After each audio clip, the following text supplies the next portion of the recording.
सबसे पहले Kolkata Knight Riders के साथ, तो सबसे पहला कैसा रहा श्योर। इनका ऑप्शन? आप अपने नजरिए बताएं इस पे। देखिए, कोलकाता नाइट राइडर्स के, अगर आप मेरे चैनल पर आपने देखा होगा कि काफी सारे फैंस कोलकाता नाइट राइडर्स के हैं, और अभी जो लेटेस्ट उनका ब्रांड वैल्यू निकली थी आईपीएल की, आपने वो लिस्ट देखी ही होगी, जो सारी ब्रांड वैल्यूएशन निकली थी जी उसमें जी।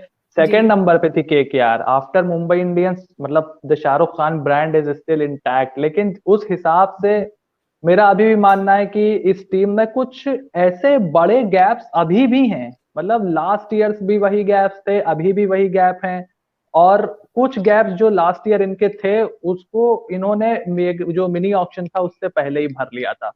जो जी लोकी फर्गसन का एक ट्रेड हुआ, आई think that was a good trade. Shardul Thakur के ट्रेड पे हम लोग ऑलरेडी बात कर चुके हैं कि ही इज अ गुड प्लेयर। अभी आप देखो, इंडियन टीम भी उनसे आगे बढ़ गई है, टी20 में, ओडीआईज में भी उनका सिलेक्शन नहीं हो रहा जी है, सिर्फ जी। टेस्ट में उनको देखा जा रहा है। उनके लिए तकरीबन 11 करोड़ रुपए देना कोलकाता नाइट राइडर्स के लिए कितना सही फैसला होगा? अब हो सकता है 6 की इकोनॉमी से 14 मैच में बॉलिंग करके और 2-4 मैच बल्ले से भी जिता दें, तो दैट इज हाइंडसाइट। उसके बाद आप बोल सकते हो कि अच्छा डिसीजन था, बट नए कोच के साथ आ रहे थे और 7 करोड़ में आप क्या ही ऑक्शन खेलते? आप ऑक्शन तो जी खेल ही नहीं सकते थे 7 करोड़ में। तो मेरे हिसाब से तो भी। उनको जो उनकी जो प्लेइंग 11 थी वो उन्होंने पहले ही बना ली थी, वो उसी जी, प्लेइंग 11 के साथ वो जाएंगे। उसी के साथ ही आएंगे। और सुफियान, इसी के साथ सबसे पहले हम अपने दर्शकों को ये बताना चाहते हैं कि इन लोगों ने शाकिब अल हसन को लिया है, जो कि इनको एक स्पिन और लेफ्ट हैंड बल्लेबाजी का विकल्प देते हैं। 1.5 सीआर में मनदीप सिंह को लिया है। 50 लाख में लिंटन दास को लिया है, बांग्लादेश के विकेट कीपर है। कुलवंत को लिया है, कुलवंत खिजोड़िया नया यंग गन इन्होंने अपनी टीम में ऐड किया है। और जी डेविड वीजे और साथ ही साथ में जुड़ चुके हैं वैभव अरोड़ा, जो कि पेसर है। अभी हाल ही में मैंने उनका इंटरव्यू भी लिया था। जी। एंड उसके साथ एक और यंग प्लेयर जुड़ चुके हैं, एन जगदीशन, जो कि इन्होंने 90 लाख में विकेट कीपर, क्योंकि इनके पास सिर्फ और सिर्फ एक विकेट कीपर है। हम लोग अभी वीकनेस पे भी चर्चा करेंगे इनकी, लेकिन उससे पहले हम लोग इनके एड ऑन्स के बारे में और इनकी स्ट्रेंथ्स के बारे में बात करेंगे, सुफियान। तो सबसे इनका अच्छा पिकअप और सबसे वर्स्ट पिकअप आपसे पूछना चाहूंगी कि क्या लगा आपको? देखिए, सबसे अच्छा तो अब 7 करोड़ में आप क्या ही ले सकते थे, लेकिन उसके बाद भी डेविड वीजे का एक अच्छा पिकअप इन्होंने किया हुआ है, बिकॉज जो उन्होंने पिछले 2-4 साल में परफॉर्मेंस दी है इन टी20 फॉर्मेट, पहले साउथ अफ्रीका से खेला करते थे, अभी नमीबिया में, तो I think that was a good buy and I was really happy for David because he deserve. मतलब ये छोटे देश के हैं, इनको ऐसे बहुत ही अच्छे अच्छे प्लेयर्स हैं, और जब आईपीएल की टीम्स ज्यादा होंगी आने वाले 2-4 सालों में, हम देखेंगे कि 12 टीम भी आईपीएल में हमें खेलती हुई दिखाई देंगे हमें। ये कोई ऐसी कोई ब्रेकिंग न्यूज नहीं है, this is sort of a given. तो ऐसे और भी प्लेयर्स हमें निकलेंगे, एक ट्रेंड की शुरुआत हुई है आपकी। लेकिन मुझे लिटन दास का तो समझ में नहीं आया, 50 लाख में मिल गए, एक स्लॉट आपने भरना था, आपने भर लिया विकेट कीपर का, बट क्या आपको वो कोई ऐसी वैल्यू निकाल करके देंगे जो आपको बाकी के प्लेयर्स नहीं दे सकते थे? आई मीन फिल सॉल्ट पर आपने अपना पैडल नहीं खड़ा किया। अगर आपने जियो सिनेमा पर कवरेज देखी हो ऑक्शन के दिन, तो उस पे क्रिस गेल भी बार बार कोलकाता नाइट राइडर्स में फिल सॉल्ट की बात कर रहे थे, उन पर अपना पैडल नहीं खड़ा किया, और वो तो बेस प्राइस पे चले गए। दैट वाज रियली अनएक्सपेक्टेड, कि मुझे नहीं लगता था कि जी 2 ही करोड़ में निकल लेंगे फिल सॉल्ट, दिल्ली कैपिटल्स में चले गए। तो दैट जी वाज रियली अनएक्सपेक्टेड। लेकिन अभी कोलकाता नाइट राइडर्स ने जो एड ऑन्स किए, मुझे डेविड वीजे का जो एड ऑन है जो उनको खरीदा वो अच्छा रहा। उनको 1 करोड़ में मिल गए, और वैभव अरोड़ा को मुझे लगता है कि वो भी एक बहुत ही अच्छा एड ऑन था उनको। तो मुझे, मैंने शायद अपने जो स्क्वाड रिव्यू किया था पंजाब का, जब उनकी रिलीज रिटेन की लिस्ट आई थी, कि मैंने बोला था कि आपने ईशान पोरल को छोड़ दिया, संदीप को छोड़ दिया, वैभव को भी छोड़ दिया, तो आपने अपनी टीम में किसी को रखा ही नहीं। मतलब अगर अभी भी, और फिर ऑप्शन में भी किसी को नहीं खरीदा, सैम करन के बाद वो भी एकदम ठंडे बैठ गए। तो वैभव इनको सस्ते में मिल गए, मुझे लगता था थोड़ा सा और महंगे वो जा सकते थे, क्योंकि न्यू बॉल बॉलर है। आपने दीपक चहर को देखा है, अभी उतना बड़ा नाम नहीं है शायद दीपक चहर के लिस्ट में, या फिर आप उनको भूवी की लिस्ट में तो खैर रख ही नहीं सकते, वो तो 10 साल से इंटरनेशनल खेल रहे हैं। नए बॉल से विकेट लेने वाले बॉलर आपको इतनी सस्ते में आने वाले समय में आईपीएल में मिलेंगे नहीं, बिकॉज धीरे धीरे और प्रोफेशनल्स होती जाएंगी टीम्स, वो जानेंगी कि किसका क्या रोल है, स्पेसिफिक रोल डिफाइंड होगा। मेरे ख्याल से वैभव एक अच्छी बाय है। अब उनको मावी की तरह छोड़ दें आगे जाके तो नहीं बता सकते, लेकिन एट द मोमेंट अच्छी बाय है। जी, और इसी के साथ हम लोग जो है सुफियान इनके स्क्वाड पे अगर नज़र डालते हैं, तो इन्होंने यंग गन्स को काफ़ी स्ट्रॉन्ग डिपार्टमेंट रखा है। चाहे उसमें आते हों अपने श्रेयस अय्यर आते हो, चाहे बिल्कुल। रहमानुल्लाह गुरबाज हों उसमें, चाहे अगर हम लोग देखें तो अभी स्क्वाड में इन्होंने मनदीप सिंह को भी ऐड किया है। इतने यंग नहीं कह सकते, मगर कहीं न कहीं तो स्कोप देते ही हैं बल्लेबाज़ी का। जी, साथ जी। में वैभव अरोड़ा, एन जगदीशन के जैसे नाम भी जुड़े। एन जगदीशन के बारे में चर्चा करेंगे सूफियान, एक ही इकलौता इंडियन विकेट कीपर। लगता है प्लेइंग 11 में जगह बनाई जा पाएगी उनके लिए, कि मे बी फॉरेन स्लॉट्स जो हैं भरे जाएंगे विकेट कीपर पे? देखिए, स्टार्टिंग में तो अभी तो आईपीएल 3 महीने दूर है और ऐसा कोई domestic cricket white ball format खेलना भी नहीं है अब इन प्लेयर्स को। तो मेरे ख्याल जी, में शुरुआत तो गुरबाज और वेंकटेश के साथ ही करनी चाहिए। देखिए, मुझे पर्सनली मनदीप सिंह तो बहुत पसंद है। मतलब हमेशा से जब से वो आए हैं 2012-13 में शायद जी, उन्होंने खेला था अंडर 19, 12 या 14 में, 10 में खेला था शायद, I mean it's been a long time. तब से मुझे बहुत पसंद है। मुझे लगता था अब की अच्छा खेलेंगे, अब की अच्छा खेलेंगे, अब की अच्छा खेलेंगे। इतने कंसिस्टेंसी से मौके भी नहीं मिले। काफ़ी साल आरसीबी में रहे, वहाँ तो वैसे भी जी, कंसिस्टेंसी से पहले मौके मिलते ही नहीं थे। नंबर जी, 5 पे एक सीज़न इन्होंने खेला था आरसीबी के लिए 2015 का, बहुत ज़बरदस्त बैटिंग की थी। लोग इनको इंडिया के मिडल ऑर्डर के तौर पर देखने लगे थे। फिर इनको इंडिया में मौके मिले, ज़िम्बाब्वे ये गए थे, वहाँ 2 मैच मिले, एक 50 मारी, उसके बाद 6-8 महीने कोई मैच ही नहीं मिला इंडिया से। तो जो मौके मिले थोड़ी-सी उनकी भी गलती है, उन्होंने भी उतनी शानदार तरीके से मौकों को भुनाया नहीं। और उसके बाद लेकिन उन टैलेंट बहुत था, बहुत टैलेंट था। मुझे लगता था जी, आने वाले वक़्त में बहुत अच्छा खेलेंगे और एन जगदीशन का तो थोड़ा-सा रीसेंसी बायस हो गया यहाँ पे, क्योंकि एन जी, जगदीशन के लिए ही इन्होंने पैसे बचाए थे। तभी मेरे ख़्याल में इन्होंने जो ओवरसीज़ बल्लेबाज़ थे, रोसो को जाने दिया। वो तो शुरुआत में अनसोल्ड चले गए थे, फ्री में मिल जाते समझिए। जी, और फिल सॉल्ट पे भी नहीं उठाया पैडल, वो भी 2 करोड़ में चले गए क्योंकि इनको लगता था कि एन जगदीशन जाएँगे महँगे। लेकिन ऐसा होता नहीं है। जो बाकी की फ्रैंचाइज़ीज़ है, they were a lot more professional than Kolkata Knight Riders, मुझे ऐसा लगा। और आखिरी में ये हुआ कि यार अब देखो पैसा-वैसा है नहीं, कोई प्लेयर हाथ में मिलने नहीं है। तो क्योंकि थोड़ा बंगाली कनेक्शन है तो शाकिब को उठा लिया, नारायण का बैकअप भी देते हैं, लिटन दास उठा लिया, एक फॉरेन विकेट कीपर उठा लिया गुरबाज के बैकअप के तौर पे, क्योंकि और कोई मिल भी नहीं सकता था और थोड़ा-सा वो फैन फॉलोइंग भी लेकर के अपनी आते हैं लोकल। और उसके बाद मुझे लगता है कि एन जगदीशन जो थे वो उनको थोड़ा-सा वो जो 277 उन्होंने मार दिया था उससे थोड़ा रीसेंसी बायस हो गया कि अरे बहुत है, लेकिन मुझे नहीं लगता कि शुरुआत वो कर पाएँगे एन जगदीशन से। अब लास्ट ईयर तो इन्होंने 6 कॉम्बिनेशन बदल दिए थे। आप देखो हाँ, फिंच, सैम ओपनर बिलिंग्स, में, जी, बाबा इंद्रजीत, वेंकटेश अय्यर और भी मैं 2 नाम भूल रहा हूँ। वो सबके सबसे ओपन करवा दिया इन्होंने। 6 ओपनिंग जी, कॉम्बिनेशन उतार दिए। अजिंक्य जी। रहाणे, तो इतने ओपनिंग कॉम्बिनेशन आपने उतारे हैं तो you can never say never, और टूर्नामेंट बड़ा है, मौका मिलेगा ज़रूर, लेकिन ये होप करेंगे कि गुरबाज ऊपर से अच्छा कर दें वेंकटेश के साथ ताकि आपने जगदीशन को ना खिलाना पड़े। जी। सुफियान, इनका अगर हम लोग पेस डिपार्टमेंट देखें तो इनका पेस डिपार्टमेंट इस टाइम पे थोड़ा स्ट्रॉन्ग लग रहा है, क्योंकि इसमें शार्दुल भी आ चुके हैं, लॉकी फर्गुसन भी आ चुके हैं, वैभव अरोड़ा है, और साथ में इनके टिम साउदी हैं, उमेश यादव हैं, और कहीं ना कहीं रसेल भी आपको पेस देते हैं। तो अगर हम लोग इनका पेस का स्क्वाड देखें तो कितना स्ट्रॉन्ग नजर आ रहा है? देखिए, इन्होंने इसी मामले में थोड़ा इम्प्रूव किया है। लास्ट ईयर का मेगा ऑक्शन तो मतलब आई वाज़ रियली सरप्राइज़्ड जिस तरीके से इन्होंने मेगा ऑक्शन को कंडक्ट किया। आपने मावी लिया, आपने पैट कमिंस लिए, आपने ये सारे गेंद, उमेश यादव बाद में लिया, वो भी अनसोल्ड चले गए थे बाद में।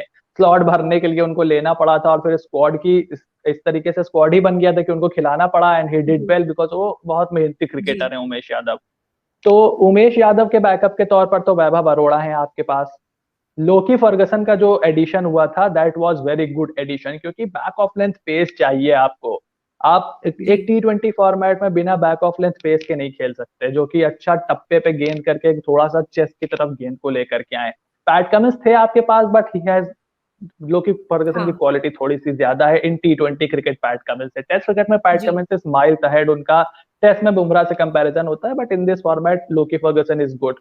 उसके बाद टिम साउदी हैं, अब that is not the ideal replacement. Tim Southee गेंदबाज अच्छे हैं, वो एक अलग मसला है, लेकिन आप उनको लोकी फर्गसन के लाइक टू लाइक रिप्लेसमेंट के तौर पे नहीं देख रहे हो। मुझे लगता है ऐसा भी केस हो सकता है कि वैभव आप उमेश जी, से पहले स्टार्ट कर दें। आप देखो अगर नेट में वैभव को खेलने में दिक्कत आ रही है, उमेश की कोई फिटनेस का इश्यू है, क्योंकि अभी बॉर्डर गावस्कर भी खेल ली है उमेश ने, मोस्ट प्रोबेबली वो टेस्ट मैचेस खेलते जी, हैं, खेलेंगे इंडिया में, तो हो सकता है वहां पर वैभव के साथ आप स्टार्ट कर दो। तो और शार्दुल ठाकुर हो गए, रसल हो गए, इनमें से कोई भी आपके लिए डेथ में गेंदबाजी नहीं कर सकता। तो इम्प्रूवमेंट हुई है, लेकिन अब मेगा ऑक्शन में अगर आप काम अच्छा नहीं करते हो तो मिनी ऑक्शन में दिक्कत आती है। फिर ये 2-3 साल दिक्कत आपकी प्रॉब्लम चलेगी, चाहे आप कितने स्टार प्लेयर ले लो, कुछ कर लो, किस पर भी पैसा खर्चा कर दो, अगर आपकी टीम ने 2-3 गैप छोड़ दिया, आप हर गैप नहीं भर सकते। या तो कोई जी, यंगस्टर आए और ऐसा परफॉर्म कर दे कि बिल्कुल दिमाग हिला दे, वो नहीं हो सकता।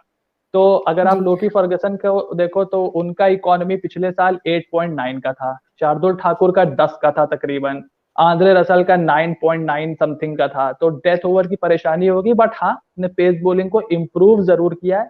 अब कोशिश करेंगे कि लोकी फर्गसन डेथ में अच्छी बॉलिंग करें, और शायद अगर वैभव हो गए या शार्दुल हो गए या रसल हो गए डेथ में अच्छी करते हैं तो डेथ की प्रॉब्लम कुछ हद तक सॉल्व हो सकती है। बट हाँ, कंपेयर टू लास्ट ईयर अभी बेटर दिखाई दे रहे हैं। पेसिंग बेटर हुई है।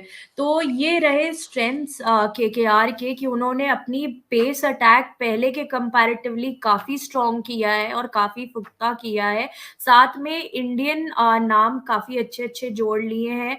वैभव अरोड़ा भी उनको steal the deal kind of name मिल गए, because he is a young player, long investment, दोनों तरफ से बॉल को और स्विंग कर सकते हैं, मीडियम के साथ स्पिन और भी बढ़िया अच्छी है। है इनकी। सुनील जी, नारायण है आपके पास, अनुकूल हैं, वरुण हैं, उसके बाद आप सुयश शर्मा एक लेग स्पिनर लेकर के आए, वो भी अच्छा है। तो स्पिन में अच्छे हैं ये, लेकिन ईडन गार्डन्स में अब स्पिनर्स को उतनी मदद मिलती नहीं है। तो थोड़ा जी, कॉम्बिनेशन मिला करके चलेंगे। एक बार फिर से नरेन पर जिम्मेदारी होगी, लोकी फर्गसन पे जिम्मेदारी होगी, और बैटिंग में कप्तान का चलना बहुत जरूरी है। कप्तान चलेंगे जी, जैसे वो अभी टेस्ट क्रिकेट में चल रहे हैं, तो ही केकेआर का कुछ हो सकता है, क्योंकि टॉप तीन जी, बहुत वीक है। उसके बाद तो आप रसल की तरफ देख सकते हो, वो नहीं तो आप डेविड वीजे की तरफ देख सकते हो। नीतीश राणा कमाल के स्पिन हिटर है, one of the few left hander जो ऑफ स्पिनर को भी छक्के मारते हैं। उनके सामने बहुत से जी, लोग ये गलती करते हैं, बहुत से कप्तान की, अरे लेफ्टी है ऑफ स्पिनर लगा दो, वो ऑफ स्पिनर को भी घुटना टेक टेक के छक्के मार देते हैं। तो जी। मिडिल ऑर्डर इसी सेटल्ड लगता है। जी। जी, बोले सुफियान। हाँ, मिडिल ऑर्डर में कह रहा था सेटल्ड लगता है, लेकिन उसके अलावा अगर बहुत ज्यादा हाई क्वालिटी टॉप ऑर्डर नहीं है, मुझे नहीं लगता, क्योंकि आप वेंकटेश को टॉप ऑर्डर में खिला रहे हो, he struggles against seam, he struggles against pace, because is not a top order batsman. वो तो मिडिल जी, ऑर्डर में स्पिन हिटर का रोल खेलते हैं, अपने शायद मध्य प्रदेश से खेलते हैं, फिर उनको इंडियन टीम से भी यही रोल मिला था। तो उन्होंने यूएई में अच्छा किया था, that was to his credit, he did well. But देखते हैं इस साल कितनी इंप्रूवमेंट लेकर के आते हैं ओवरऑल। लेकिन मुझे लगता है गुरबाज अगर चलते हैं तो इनका टॉप ऑर्डर सेटल लगेगा, नहीं चलते तो मुसीबत होगी। मुसीबत होगी। इसी के साथ हम लोग वीकनेसेस पे भी आएंगे सुफियान। और वीकनेस पे सबसे पहला पॉइंट, जैसे कि आपने स्टार्टिंग में मेंशन किया था कि इनके टॉप तीन के नाम जो कि काफी जी, वीक नजर आते हैं, तो एक कहीं ना कहीं यहाँ पे प्रॉब्लम हमें पिछले साल से नजर आती आ रही है केकेआर में, कि इनका ओपनिंग पेयर नहीं डिसाइड हो पाता है कि इनके ओपनिंग पेयर पे एग्जैक्टली। कौन से दो नाम आएंगे। कौन से, जैसे एक कहते हैं ना कि अग्रेसिव अटैकिंग T20 फॉर्मेट में बल्लेबाजी टॉप थ्री टॉप फोर में होनी चाहिए। जी, खैर वो तो अलग कंसर्न है, लेकिन इनका ओपनिंग पेयर ही नहीं डिसाइड हो पाता है, ये कॉम्बिनेशन ही ट्राई करते रहते हैं। लास्ट टाइम भी इन्होंने काफी कॉम्बिनेशन ट्राई किए। तो अगर इनकी वीकनेस एड्रेस करें तो ओपनिंग पेयर पे कौन से दो विकल्प आपको लगते हैं कि ओपनिंग एज अ ओपनर्स ये केकेआर के लिए आ पाएंगे इस सीजन? देखिए एक तो वेंकटेश अय्यर के साथ तो अब जाना पड़ेगा। दूसरा देखिए, अगर मैं अपना ओपिनियन दूं सबसे पहले तो मेरे हिसाब से जी, मैं तो स्टार्ट कर, देखिए टीम्स भी जब नेट्स में आप आते हो, आपस में दो दो टीमें बना के प्रैक्टिस मैचेस खेलते हो, तो कोचेस और कप्तान उस पर भी ध्यान देते हैं कि अच्छा कौन टच में लग रहा है, कौन कॉन्फिडेंट लग रहा है, कौन कितने लंबे रेस का घोड़ा लग रहा है, तो उस हिसाब से स्टार्ट करते हैं। बट मुझे लगता है कि वेंकटेश और रहमतुल्लाह गुरबाज ही स्टार्ट करेंगे, फिलहाल तो ऐसे ही लग रहा है। लेकिन अगर मैं अपना पर्सनल ओपिनियन दूं तो मैं मनदीप सिंह के साथ स्टार्ट करना चाहूंगा। आप उनको फ्री हैंड दे दो एक बार, मैं चाहता हूं कोई टीम उनको फ्री हैंड दे दे, कम से कम 5-6 मैच दे दे, और फिर देखें कि वो किस तरीके, बिकॉज उनके अंदर वो मैच विनिंग की जी, पोटेंशियल है। थोड़ा सा स्विंग के खिलाफ स्ट्रगल करते हैं तो वो तो आपके वेंकटेश अय्यर भी करते हैं, वो तो बाउंस के खिलाफ जी, श्रेयस अय्यर भी करते हैं। और श्रेयस अय्यर अगर अपना स्ट्राइक रेट थोड़ा सा बेहतर करें, जिस पर उन्होंने काम किया है, अगर उनके करियर स्ट्राइक रेट आप देखो आईपीएल में तो 124 है, लेकिन लास्ट ईयर वो उसको 134 तक ले गए थे, और इसी वजह से बड़े रन नहीं बने, बिकॉज वो थोड़ा समय लेते हैं शुरुआत में, फिर स्पिनर्स पर अटैक करते हैं, लेकिन क्योंकि जल्दी विकेट गिर रहा था तो उनको आते ही था कि मुझे पावर प्ले का फायदा उठाना है, मैं कैप्टन हूँ, ये है वो है, जी, तो जरूरत से ज्यादा प्रेशर भी वो मुझे लगता ले रहे थे। फिर थोड़ी सी एक छोटी जी। कंट्रोवर्सी भी हुई थी सीईओ वाली, तो उसको भी थोड़ा सा मीडिया में हाइप बनाई गई थी कि शायद सीईओ इन्वॉल्व है, क्या है, फिर उन्होंने क्लियर किया, तो ये सारी चीजें, फिर कोच चेंज हाँ, हुए हैं। आई was really getting the feeling that McCullum और श्रेयस अय्यर का ना वो मतलब बन नहीं रहा था। वो आए थे रिकी पॉन्टिंग के साथ काम करके आए थे, और मैकलम थोड़े से मतलब हावी होने वाले कैरेक्टर है। अभी आप जो बेसबॉल का देख ही रहे होगे, मतलब he wants to lead from the front, तो हर किसी के साथ हर किसी का जेल नहीं होता है, दैट इज फेयर इनफ। नहीं हो पाता तो क्योंकि मुझे एक हेड लगता है कोच कि एक प्लेयर में मुझे लगता है एक बहुत ज्यादा एक जरूरत है कि कॉन्वर्सेशन क्लियर लेवल पे हो कि आगे हो पाए। हम लोगों ने केकेआर की स्क्वाड में वैसे काफी उतार चढ़ाव देखे हैं इस मैटर के रिगार्डिंग। लास्ट टाइम भी हमने देखा कि कैसे मॉर्गन बना दिए गए कप्तान और दिनेश हाँ, कार्तिक ने मतलब एकदम पिछले से 2-3-4 साल से तो ये टीम जो इतनी जी प्रोफेशनल थी, वो मतलब मेरी समझ में नहीं आया। अभी आप 2018 के मेगा ऑक्शन में आप जाओ, आपने मावी जी उठाया, शुभमन गिल उठाया, और एक प्लेयर और थे, कमलेश नागरकोटी। आपने अंडर 19 के लड़कों पे 6 करोड़ रुपए खर्च किए, 7 करोड़ रुपए तकरीबन खर्च किए थे तीनों पे मिला करके, और बहुत सारे प्लेयर उस टाइम अवेलेबल थे, वॉशिंगटन सुंदर, सिराज, केएल राहुल, बहुत से नाम अवेलेबल थे, आपने किसी पर बोली नहीं लगाई, यू मेस्ड इट अप। फिर आपने दिनेश कार्तिक को कप्तान बनाना पड़ गया आपको, सूर्य कुमार यादव आपने छोड़ दिया, उनको आप नहीं ले पाए, दैट वाज अ ब्लंडर। जी सूर्य कुमार यादव को आप नहीं छोड़ सकते थे, गौतम गंभीर के अंडर वो वाइस कैप्टन थे, 4 साल से आपकी टीम से खेल रहे थे। उसके बाद मेरे ख्याल में एक प्लेयर और था जिनको इन्होंने छोड़ा था, अभी नाम नहीं ध्यान में आ रहा है मुझको। तो 4-5 प्लेयर आपने छोड़े, 3 अंडर 19 के लड़के उठाए, बोला ये हमारी लॉन्ग टर्म इन्वेस्टमेंट है, ऐसे लड़के जी जल्दी मिलते नहीं है, तो हमने उठा लिए। तीनों में से एक भी अब आपकी टीम में नहीं है, एक शिवम महावी थे, वो भी जी जा चुके हैं, और वो आज जी डेब्यू वो कर भी रहे हैं, 2 विकेट वो ऑलरेडी ले चुके हैं इस मैच में अभी तक। हाँ उनका भी काफी अच्छा डेब्यू तो हुआ है। तो हाँ, आपका तो ये केकेआर मसला को यहाँ रहा पे है। काफ़ी अफ़सोस हो रहा होगा कि इतने बड़े-बड़े नाम छोड़ दिए हैं यहाँ पे। लेकिन इसके साथ सुफ़ियान इनकी एक और वीकनेस हम लोग यहाँ पे एड्रेस करेंगे। एक तो ओपनिंग पेयर रहा है। ये 3 से 4 नाम इनके स्क्वाड में अभी भी मौजूद है जिनकी इंजरी कंसर्न्स काफ़ी रहती हैं। चाहे हम लोग वरुण चक्रवर्ती का नाम लें, उनका शोल्डर में आया था, फिर रसेल का नाम लें, चाहे सुनील बिल्कुल। नारायण का लें, तो इनके साथ हमेशा एक इंजरी कंसर्न्स रहती हैं। सुनील नारायण के तो बॉलिंग एक्शन पे भी बात उठी थी। तो इन 3 नामों के रिप्लेसमेंट अगर देखे जाए, तो क्या रिप्लेसमेंट हो सकते हैं सुफियान और स्पेशली सुनील नारायण के? क्योंकि अगर हम लोग इनके यहाँ स्पिनर का विकल्प देखें, तो ठीक है, अनुकुल रॉय इनकी टीम में है। अगर अभी देखें तो शाकिब भी ओवरसीज में एक नाम इनके टीम में जुड़ा है, लेकिन आपको लगता है कि एकदम सुनील नारायण का लाइक टू लाइक रिप्लेसमेंट कोई स्पिन में है? क्योंकि पेसर्स तो फिर भी हैं। सही बात है। नहीं, नहीं, देखिए Sunil Narayan is irreplaceable, Andre Russell is irreplaceable, Sunil Narayan is irreplaceable, AB de Villiers totally irreplaceable. जी, तो ऐसे प्लेयर्स को आप रिप्लेस नहीं कर सकते। वो वंस जी, इन अ जनरेशन प्लेयर्स होते हैं, क्योंकि जिस रोल में आप जी, डालो, एक टाइम पे डेथ में बॉलिंग करते थे, फिर एक्शन चेंज करके आए, पावर प्ले में करने शुरू कर दिया, मिडिल ओवर्स में कोई उन पे रिस्क नहीं देता। इफेक्टिवली केकेआर 16 ओवर का मैच खेलती है और उसमें भी हारती है। अगर आप उनका इकोनॉमी देखो, 6 साढ़े 6 की इकोनॉमी से अगर कोई बॉलर आपको बॉलिंग करके हर मैच में दे रहा है through out 14 games, I mean that is a huge huge deal. लेकिन आपने ग्लेयरिंग इश्यूज ही अपने में इतने छोड़ दिए कि उसका आप फायदा नहीं उठा पा रहे थे। जी, इस साल लोकी फर्गसन जी, का अच्छा सपोर्ट उनको रहेगा, आई वाज थिंकिंग कि ठीक है चलो, ये 3-4 चीजें उन्होंने ठीक की हैं लोकी फर्गसन को ला करके। उसके बाद अनुकुल रॉय में क्वालिटी है, is a quality left arm spinner, और मुझे लगता है कि उनको वरुण चक्रवर्ती के ऊपर शुरू करना चाहिए, बिकॉज 2 स्लो फील्डर आप अपनी टीम में नहीं रख सकते, सुनील नारायण, आंद्रे रसल के तो इंजरीज ही उनके इतनी हुई हैं अनफॉर्चुनेटली कि अब वो उनकी तो fitness he is a copy of Andre Russell. ये वो आंद्रे रसल नहीं है जो आए थे, जो जी, बाउंड्री से 2 बार कैच पकड़ लेते थे। जी, तो वो आंद्रे रसल अब नहीं है, हाँ, उनको थोड़ा संभाल के काफ़ी रखना होगा। चेंज आए हैं इसीलिए जी। इसीलिए I am not really a fan of आप रसल को डेथ में बॉलिंग करवाओ।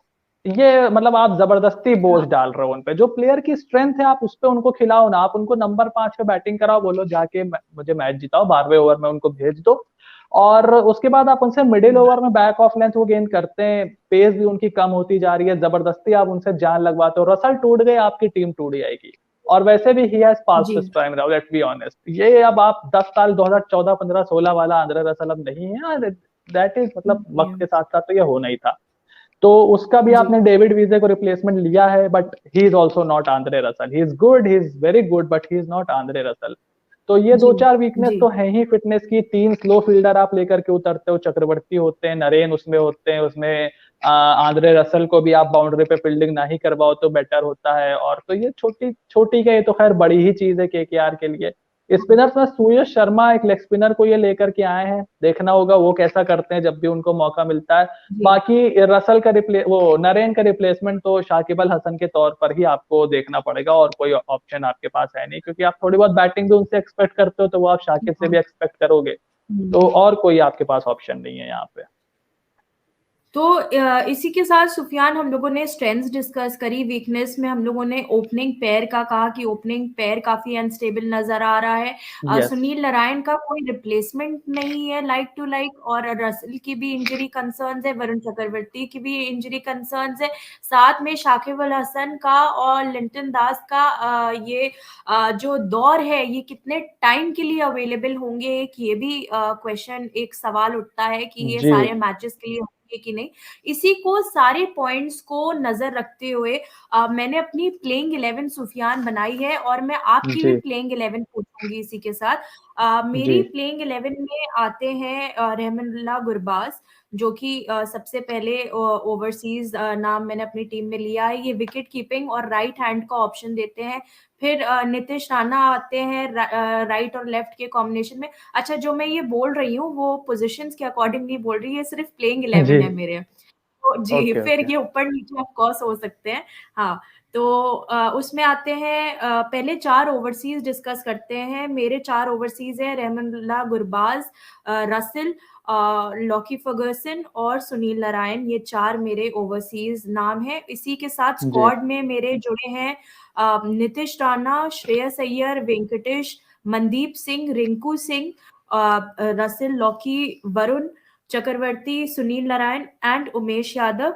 Shardul can also be included, but अगर मनदीप और रिंकू सिंह को जो है चांस नहीं मिलता है, विच आई थिंक उनको मिलेगा, रिंकू सिंह भी आएंगे और मनदीप को भी मुझे लगता है कि बैटिंग में डेप्थ देने के लिए ये लोग इंक्लूड करेंगे, और शार्दुल की चांसेस यहाँ पे मुझे कम लग रही है।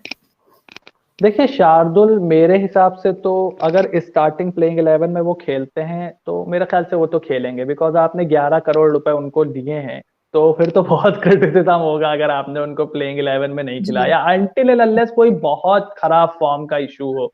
लेकिन फिर आप वो जज कैसे करोगे? इंडियन टीम से वो खेल नहीं रहे व्हाइट बॉल क्रिकेट अब। आप वो बॉर्डर गावस्कर ट्रॉफी में भी शायद ही नजर आए, बिकॉज आप फास्ट बॉलिंग ऑलराउंडर की जगह स्पिन बॉलिंग ऑलराउंडर के साथ जाते हो। तो अब वो जी, आपको सीधे आईपीएल में दिखेंगे। तो मेरे ख्याल में आपने 10.75 सीआर उनको दिया है तो वो आप खेलेंगे। और एक चीज हम लोग को याद रखनी चाहिए, द इम्पैक्ट प्लेयर रूल। तो आपने जितने प्लेयर बताए वो सब खेल सकते हैं एज एन इम्पैक्ट प्लेयर। आपको अगर लगता है शुरुआत में विकेटें गिर गई है, एक एक्स्ट्रा बैट्समैन चाहिए, तो आप उनको लेकर के जी, आ सकते हो, मनदीप को या रिंकू को। बिकॉज मनदीप के साथ ये सिस्टम है कि वो मिडिल ओवर्स में भी खेल सकते हैं, ही हैज द जी, talent, he has a lot of talent. जी, तो वो खेल सकते हैं। तो मेरे ख्याल में खेलेंगे तो सारे ही, लेकिन इम्पैक्ट प्लेयर्स भी इम्पैक्ट वाले होने चाहिए। और मुझे जी, लगता है कि अगर बॉलिंग में इम्पैक्ट प्लेयर चाहिए होगा तो आपको उमेश और वैभव दोनों न्यू बॉल से दिखेंगे। तो ये हाँ एक जी, ऑप्शन केकेआर ने खुद को दिया है थोड़ा सा। जो मतलब जो चीजें आप हटा नहीं सकते, इम्पैक्ट प्लेयर से छिपा नहीं सकते, जैसे टॉप ऑर्डर हो गया या किसी की फिटनेस हो गई, वहां पे केकेआर का थोड़ा सा मामला यहाँ पर खराब है। एंड वरना जी, शायद इम्पैक्ट प्लेयर से ये टीम पिछले साल से हमको बेहतर करती हुई नजर आएगी। तो मेरे ख्याल में जितने प्लेयर्स आपने लिए सभी खेलेंगे। देखना है कि मनदीप और रिंकू में से किसको फर्स्ट चॉइस प्लेइंग 11 में किसको मौका फर्स्ट मिलता है। चॉइस जी मिलता है, और अगर इन इन दोनों में से कोई एक नाम भी सैक्रिफाइस होता है, मुझे लगता है उसकी जगह शार्दुल ठाकुर को मौका मिल सकता है इंडियन जी। स्लॉट्स में आने के लिए। जी।